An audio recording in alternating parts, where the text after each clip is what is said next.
एक दफा उंगली के इशारे से अबू लहब ने कहा था नबी पाक को आपका हाथ टूट जाए, अल्लाह ने फरमाया तब्बत यदा अबी लहबिन व तब, तू कहता है मेरे नबी का हाथ टूट जाए तेरे दोनों टूट जाएंगे। और सुनो अबू लहब का हाल क्या हो। अबू लहब का माना है अबू लहब शोलों का बाप, लहब शोलों वाला। क्या मतलब? अबू लहब इतना हसीनो जमील था कि उसके जो रुखसार थे शोलों की तरह चमका करते, इतना खूबसूरत था, लाल सुर्ख रंग था, खूबसूरत आदमी। अरब में जब गुर्बत थी तो इसके घर में उस वक्त भी 2 ईंटें सोने की थी। इतना मालदार आदमी और सरदार था सारे मक्के का, लेकिन नबी पाक की बेअदबी की। तुम्हें पता ही नहीं कि रब दुनिया में सबसे ज्यादा नाराज ही उससे है जो उसके रसूल का बेअदब है, सबसे ज्यादा नाराज ही उसी से।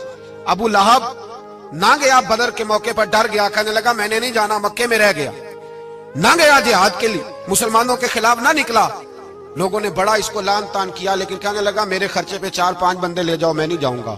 पीछे रह गया। लोग कहने लगे बच गया, लेकिन इसके जिस्म के अंदर ऐसी बीमारी निकली कि रेशे से भर गया सारा वजूद। रेशे इसके बच्चों ने ले जाके अबू लहब को पीछे एक हवेली थी मक्के के बाहर, उसमें बंद कर दिया। चीखता था, चिल्लाता था, बंद कर दिया उसको ले जाके वहां पीछे। और जब उसको बंद कर दिया कमरे में तो चिल्लाता था, चीखता था, कोई मुझे बचाओ, कोई पानी पिलाओ। दरवाजा तोड़ के बाहर निकला तो चौक में मर गया अबू लहब। इतनी बदबू आती थी कि कोई करीब नहीं जाता था।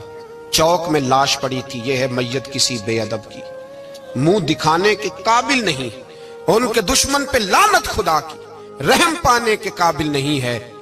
चौक में लाश पड़ी है, तब्बत यदा अबी लहबिन व तब, चौक में पड़ी हुई है, कोई करीब नहीं जाता। उसके बेटों से लोग जाके कहने लगे तुम्हारा बाप था, शर्म करो। एक मुलाजिम को पैसे दिए उसके बेटे ने, कहा गड़ा खोदो और मेरे बाप को रस्सी के साथ पकड़ के उसमें फेंक दो।